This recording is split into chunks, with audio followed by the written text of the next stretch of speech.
Thinking about shifting out of a low carbohydrate diet.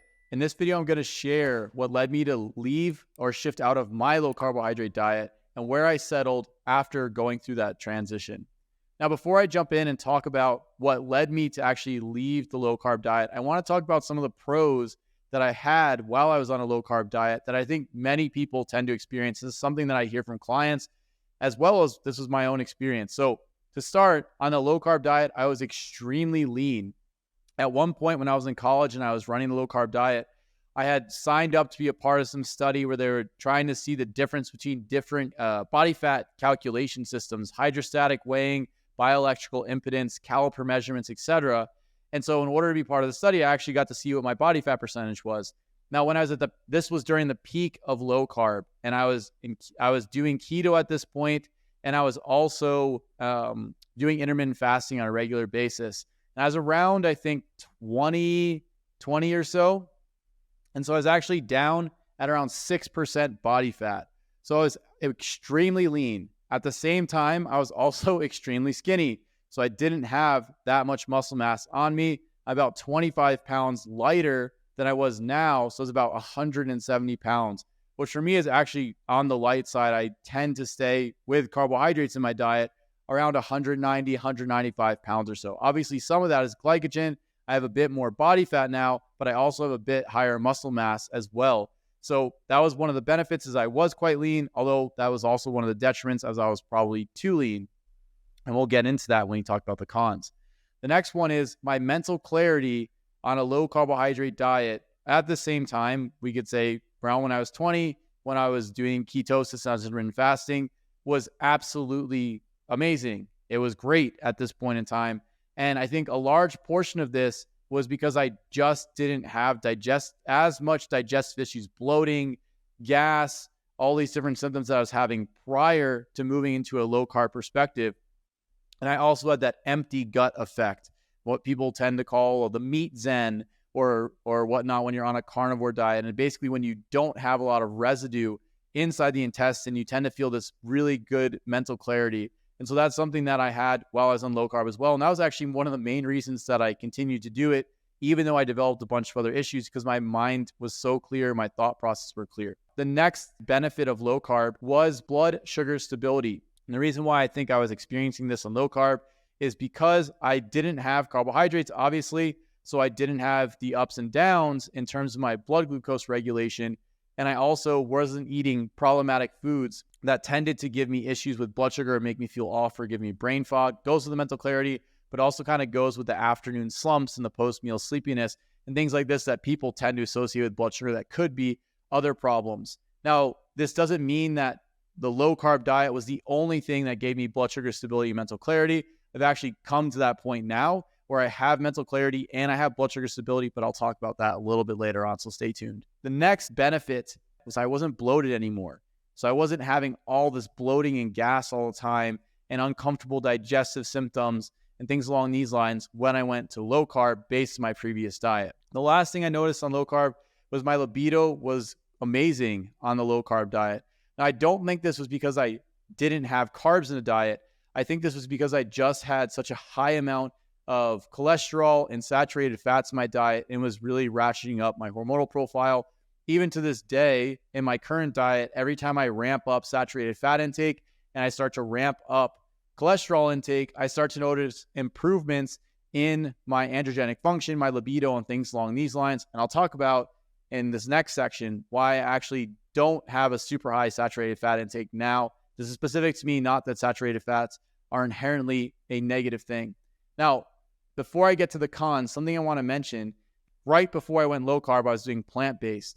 And on this point, my meals would look something like raw arugula, a bunch of lentils, and then I would also have some types of animal protein sources, mainly eggs and fish and some chicken.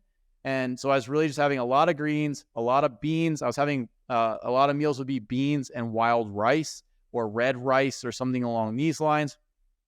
And my fat sources would be olive oil, avocados, and these different plant-based fat sources. They weren't high in polyunsaturated fats because I still at this point wasn't super pro polyunsaturated fats. I was actually reading Mercola's articles around these periods of time. And so I was shooting towards more whole food fat sources, and I was doing juicing and things like this coming from those articles. So I wasn't having a lot of seed oils, which at this point in time, people were also talking about being problematic to some extent. Some of the it kind of had one foot in low carb, one foot looking at Mercola stuff. And I was trying to figure out my way, kind of like I think a lot of people in the audience, a lot of my clients have, as I was going through that same process. I was just way younger. I was a teenager. I wasn't even 20 yet. I was like 16, 17, 18, trying to figure this stuff out. The diet before that was a bodybuilding type diet. So it was in the morning, it was eggs and oats. And then I would have a morning snack, which would be English muffin with some peanut butter. Then lunch would be some type of protein and starch. So maybe pasta and some chicken.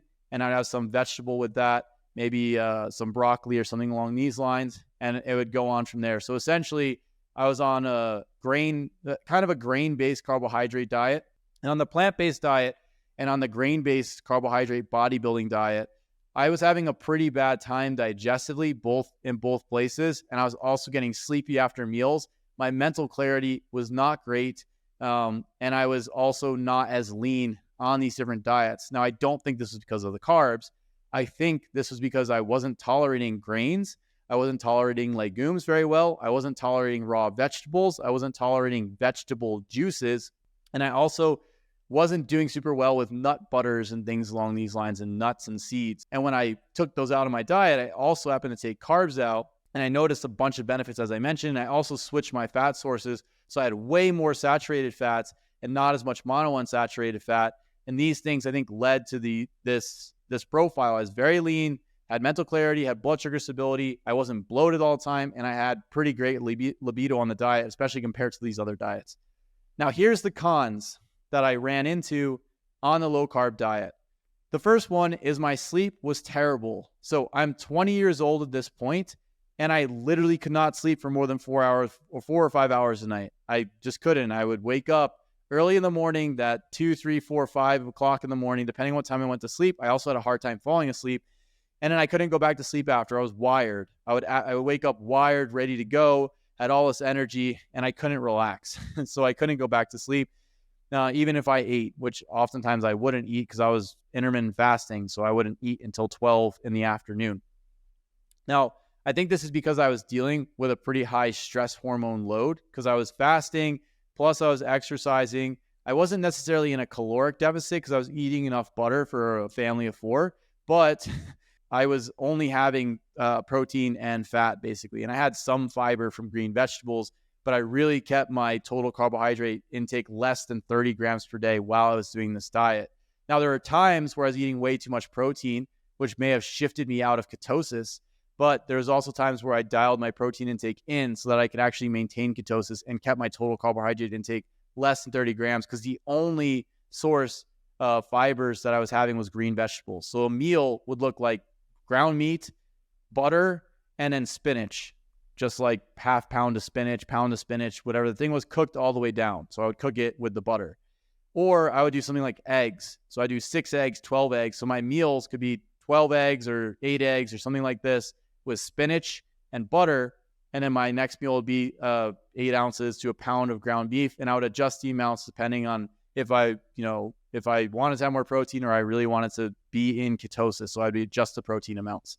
The next thing is my exercise recovery and my progress was atrocious.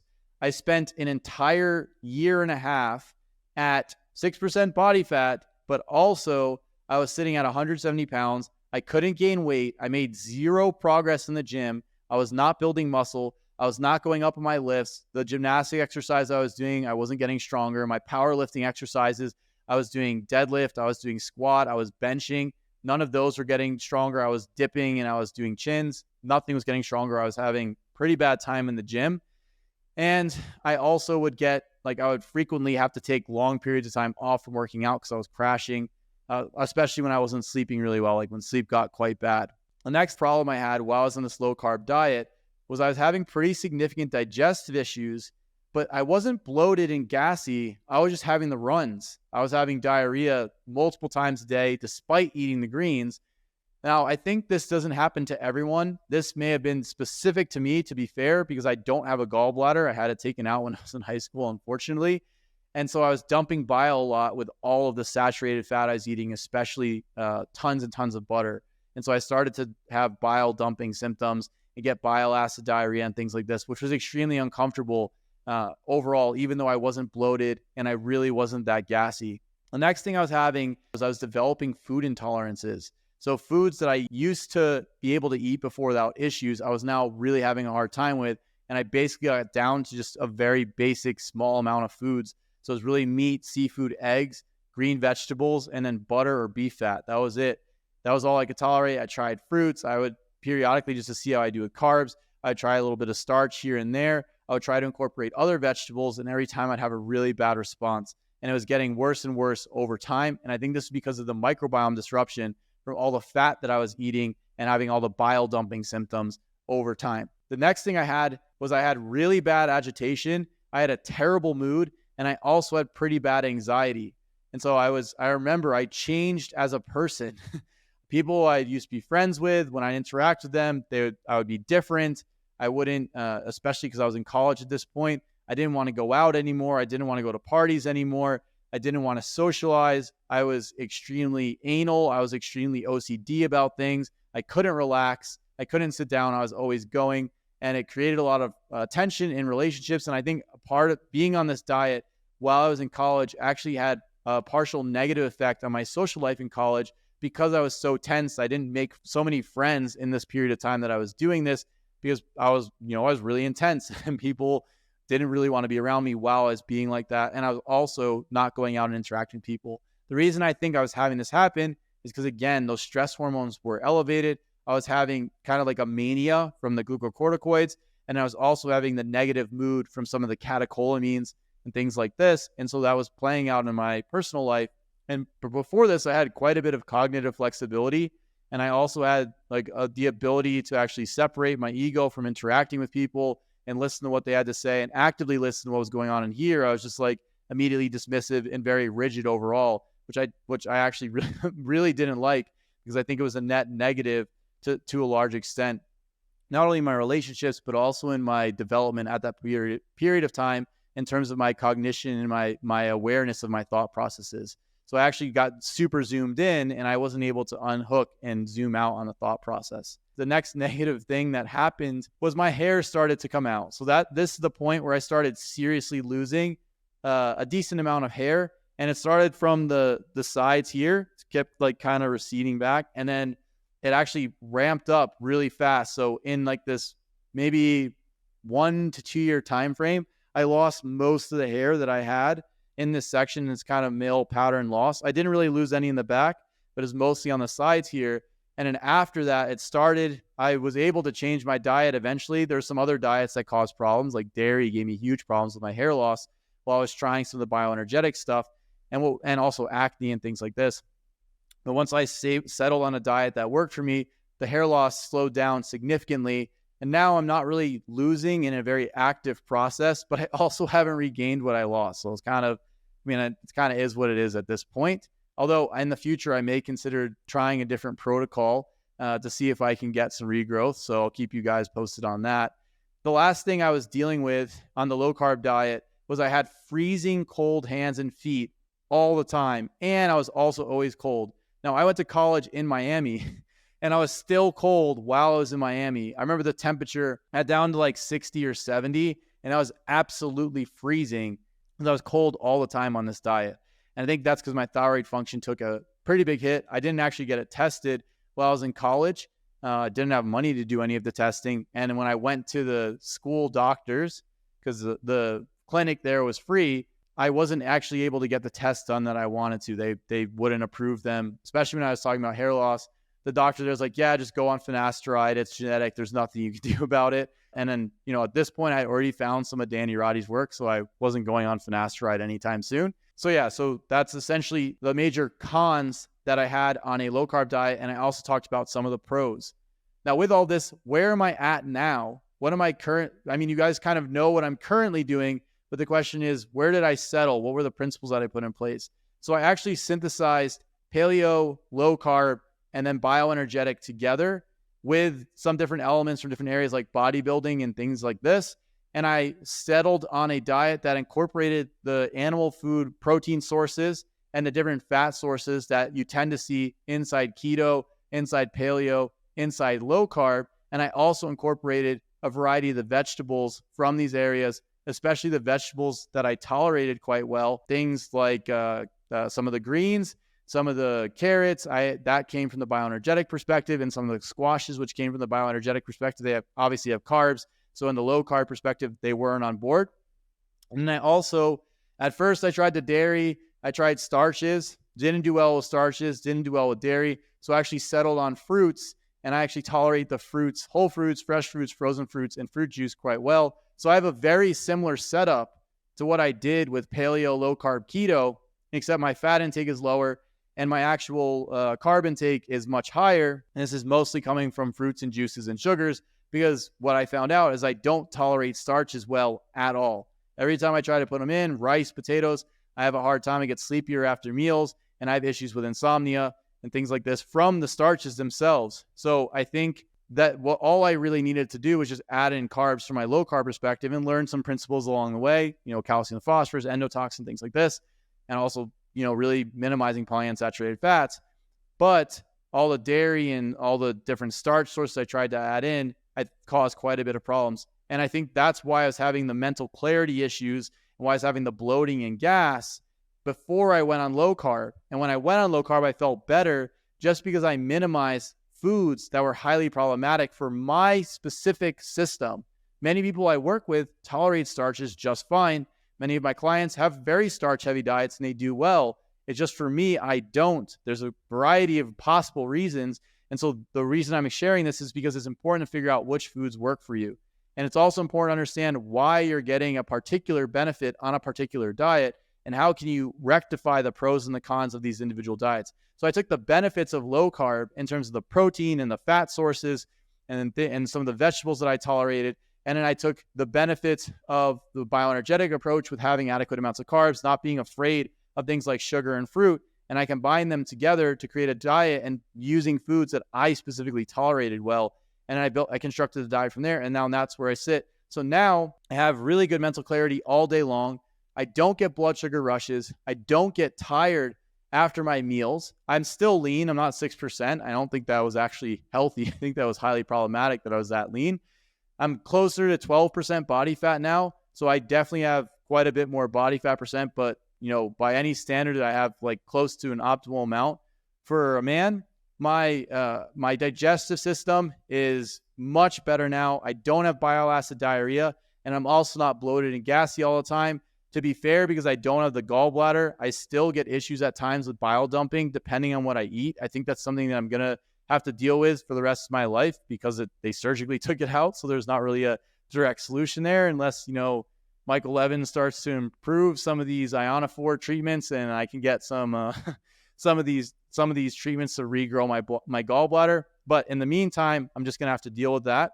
In terms of libido, my libido is much better overall. Now, I can't tolerate as much saturated fats because of the bile dumping. So I have to be careful with how much I incorporate in my diet. So I do stick more towards monos, but I keep my total polyunsaturated fat intake overall quite low, around the 4 grams per 2,000 calorie target that is discussed inside the bioenergetic sphere. I am sleeping throughout the night, much better overall, especially now that I have carbs, but just not starchy carbs. I'm able to build muscle. As I said before, I'm currently 195 pounds and I sit around 12% body fat. So I have quite a bit more muscle tissue on my body than when I was 170 pounds. Obviously, I'm feeling much better overall. My gym performance is much better overall. I'm significantly stronger. A lot of my lifts and a lot of the exercises I was training for, I improved drastically. As a side note, when I came off low carb and I started adding in carbs, I was powerlifting at this point, and I also went in a caloric surplus. I went from 170 pounds to 220 pounds. My body fat percent probably went up to maybe 16%.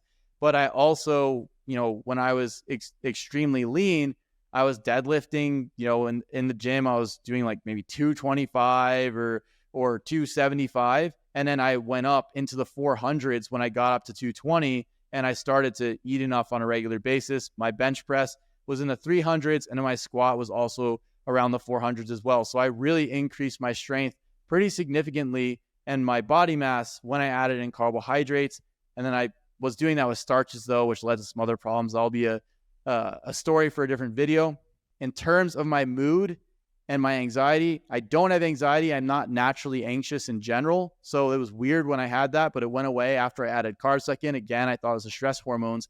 But now I have a much more consistent mood. I'm much more open.